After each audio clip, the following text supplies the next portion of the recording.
we turn our attention, obviously, to the sufferings and sorrows of Christ.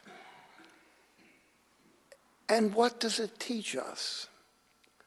That human life, everyone will endure in their lives suffering and difficulty. No one suffers like Christ suffered. But some people, it is their vocation to have serious suffering, sometimes for a fairly long period of time, sometimes perhaps all of life because of a physical happenstance. Others live much of life rather peacefully and well, but sooner or later it comes. It comes to everyone. And beside that, something that we don't think about, but it's very important. Every day, you can think about the fact that something seriously go wrong. Get in a car and drive, and there's a statistical possibility of a serious accident. Now, don't get neurotic, or you'll stay home and never go out.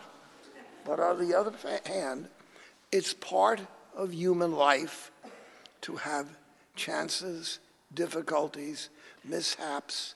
Nobody is living in Pollyanna land. And it's interesting that religious people in general, not just Christians, but genuine religious people, they face better than most other people to the possibilities of trouble, illness, and difficulties.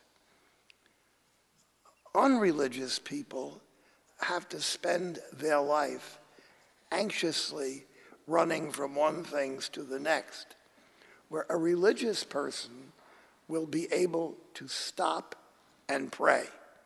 They'll have something to do. Things go bad, they will be able to pray. And when I was younger, I was traveling around the world giving retreats, and I would go to among the Hindus or the Buddhists, the Jains of different temples, if I was there giving a retreat to the missionaries. And I would go over to the temple, mosques, and what would I say? People praying. Now, the Buddhists, the writers, tell you that they don't believe in a personal God. The rest of the Buddhists don't seem to know that, because if you watch them praying, they look exactly like Catholics. They're moving their lips and talking to somebody who they think is listening, and which is an interesting thing. So we, as life goes on, many people grow in their faith and are strengthened by their faith over the years. And certainly this would be true of Catholics.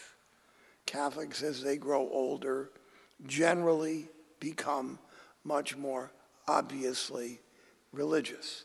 And as I'm looking out today, I can see a fair number of people with light hair.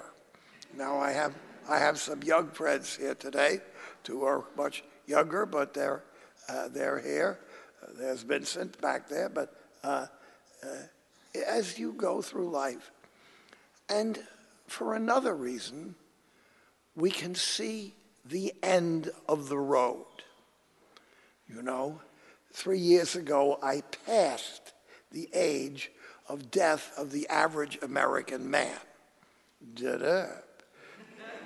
You're in the 19th hole. You're on your way down. The Whippet Orteia, the Whippet had the average age of 80. The men at 75. And I'm pushing 80, 78. And I'm not frightened. As a matter of fact, my dad, who was a very hard-working, very meat and potatoes man, he was a civil engineer, he built Madison Square Garden, tough civil engineer, construction man. He used to say, "I can't wait to get the hell to heaven." Now, it's a kind of a funny statement, you know. I can't wait to get the hell to heaven. But, by the way, we're from Jersey City, and that's the way you talk in Jersey City. But as we stop in Holy Friday, it's a good time to look back at life. And probably most people here seen more blessings than difficulties. We all look back over sorrows, of difficulties, of failures.